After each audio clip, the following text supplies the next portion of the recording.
So I like to get out and walk at night. It's quiet. I can think through things, process the day, process ideas, things I'm working on, pray, meditate, and sometimes just observe. And what's interesting when I take these late night walks here in Richmond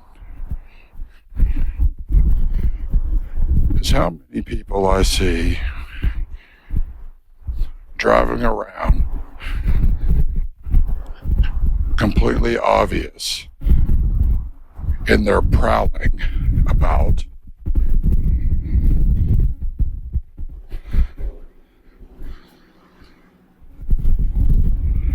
looking for something to break into, somebody to rob,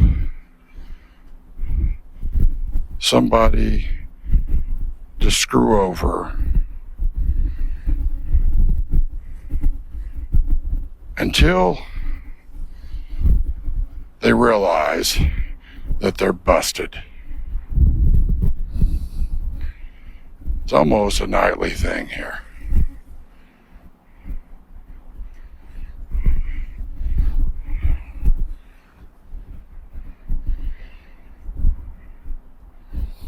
There's something about the night that brings out the worst in human beings. There's something written into the human psyche that they think that because the sun is not up, there's not as much light, that they're somehow hidden underneath that darkness from the things that they want to do that are evil.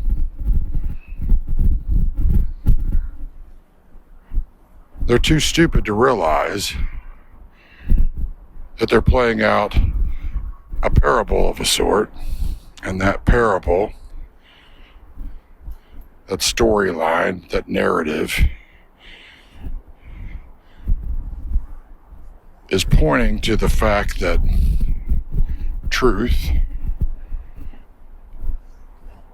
and righteousness, justice, is a light. We use the metaphor of daytime, the light of day.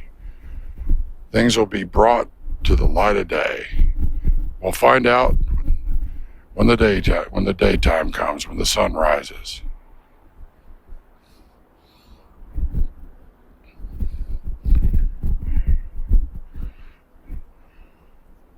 But yet people still think that they've got some sort of ability to deny the reality at which they live in, where they think that just because the majority of people are asleep and the sun is not up, that no one and nothing can see them, including God.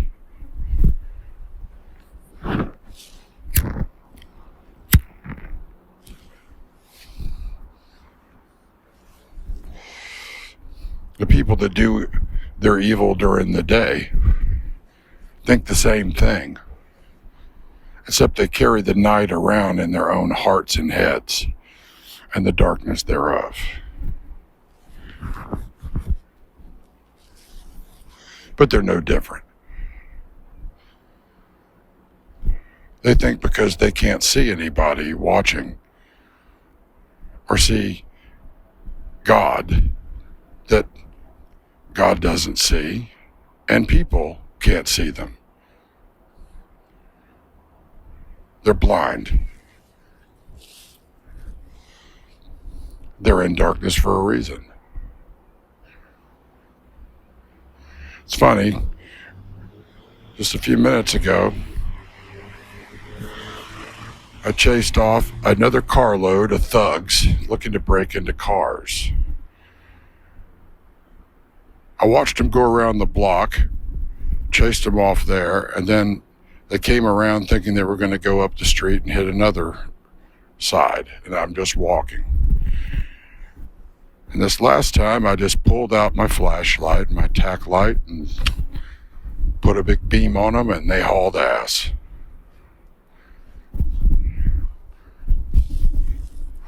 So what do you think people are going to do when the light of truth is spotlighted on them and there's nowhere to run, nowhere to hide? It's going to be a rough day. Now, isn't it? I often write on my posts, nothing is hidden except from those who are in darkness and blind.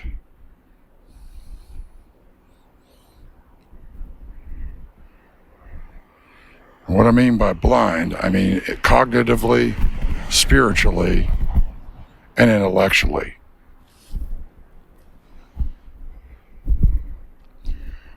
I know plenty of people with very high IQs that are darker than obsidian.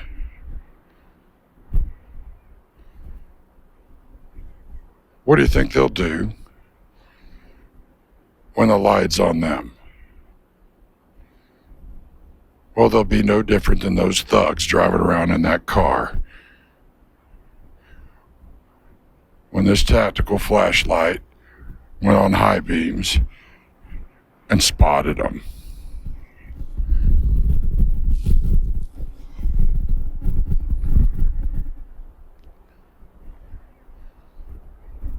Your deeds will surely find you out. What you do in the dark will be brought to the light. What you do in evil will be exposed by itself in the light of the truth. It's no wonder people want to deny objective truth these days. It gives them a false sense of security because they think that they can get away with anything at any time. But they know different in their hearts, because you can see what happens when they scurry from a light being put on them. Now, why are people like that?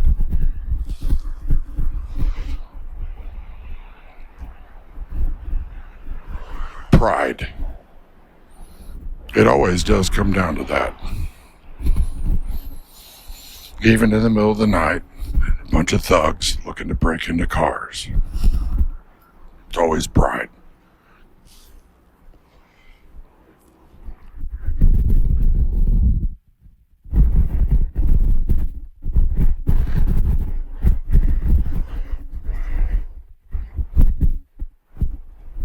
As the snow moves in and the cold wind howls out here, there's still thugs on the prowl looking for any opportunity they can to get away with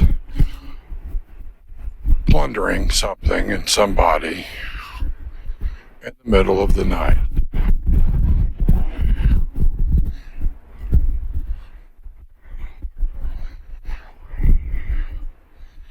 In Christendom, we use the term, the phrase, Satan comes to kill, steal, and destroy. Evil is often put in the context of darkness.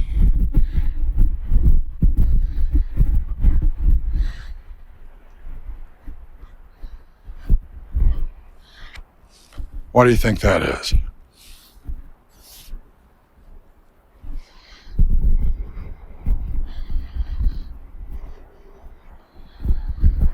Well, I think you know.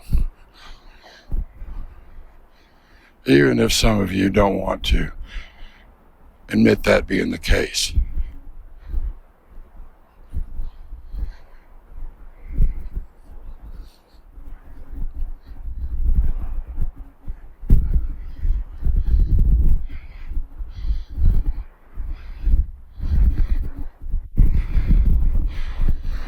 You live in evil times.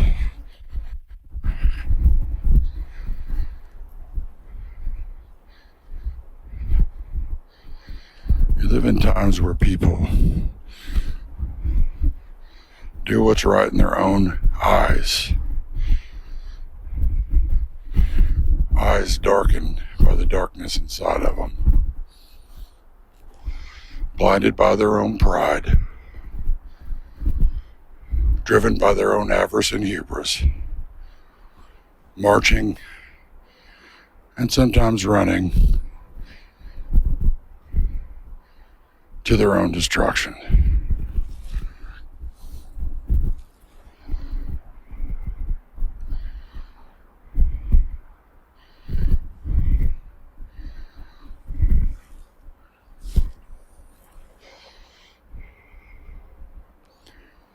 Those who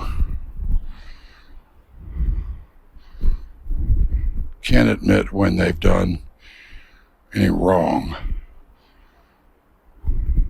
are ruled by pride, and they will accuse, slander, and project onto anything and anyone else they can, because they can't bear the guilt and shame of what it is they're responsible for, yet refuse to admit.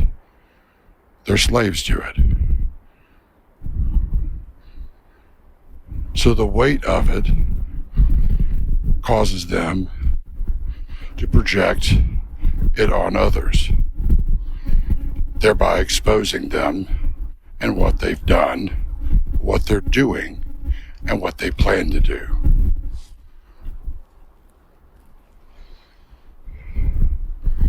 All the while, it blinds them even more to their predicament.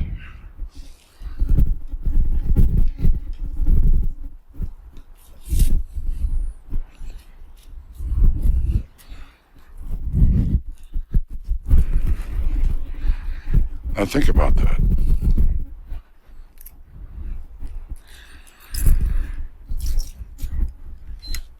They have locked the door on the inside of themselves and refuse to open it because of fear. Fear of consequences, which ironically enough scale upwards exponentially the longer they keep that door locked and try to deny what they're responsible for. And the resulting fear, false evidence appearing real, drives them into more accusations, slander, which they project on others preemptively, like a snake coiled up striking at a perceived threat, thinking somewhere in their brain, in their mind, in their hearts, that that's going to prevent the inevitability of their exposure to the light. They are self-deceived.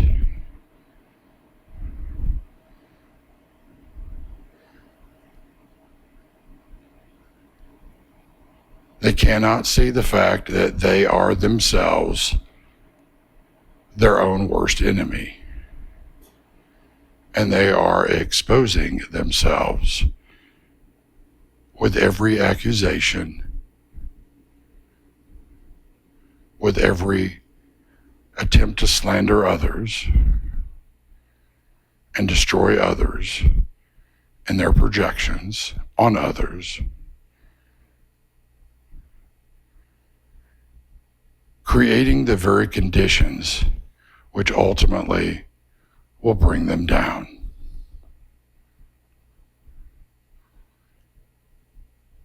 As it is for people, so too it is for nations. As it is for people, so too it is for aggregations of people, organizations, businesses, companies.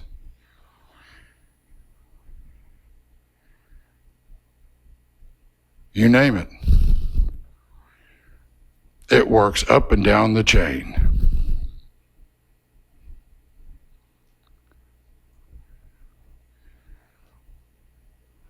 And when they're confronted, well, they spin it.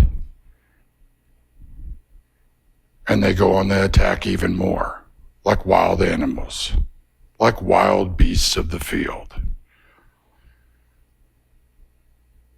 It's reason why they want more wealth, power, and control, more wealth, power, influence, and control, so that they can hold on to their pride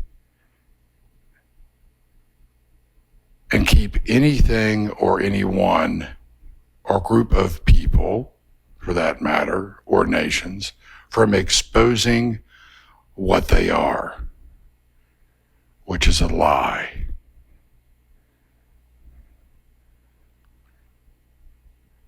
And they're willing to do almost anything to hold on to their pride, including kill, steal, and destroy others. Now think about that.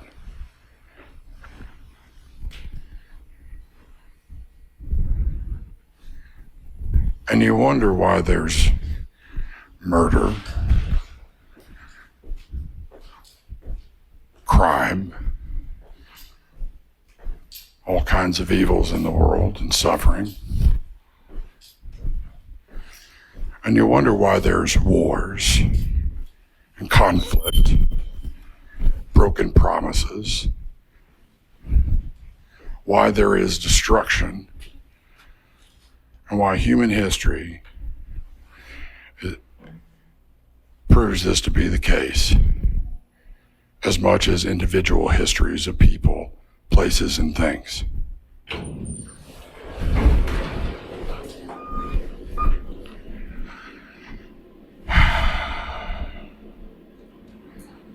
That's why I say, as it is for people, so too it is for nations.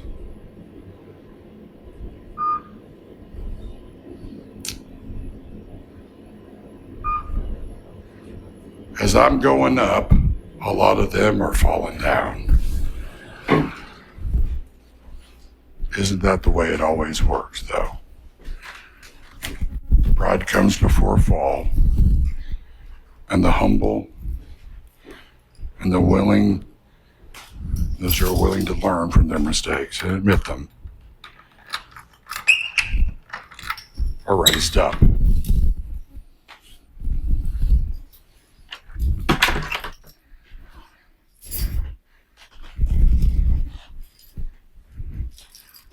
Which one are you going to be? Which one are you?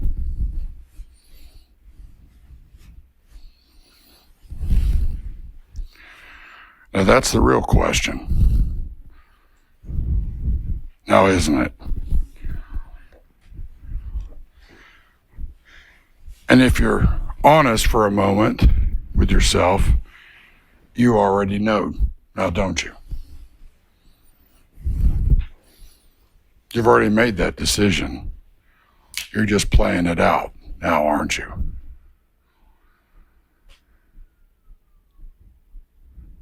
So, now you know why I say we're all in a war. And in a war, there are only three kinds of people: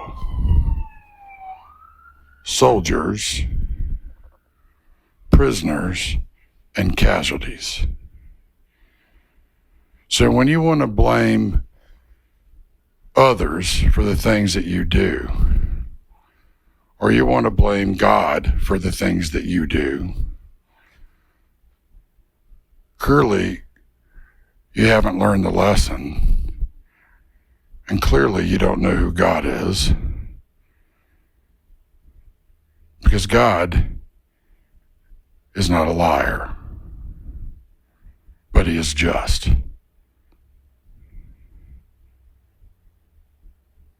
Consider these words.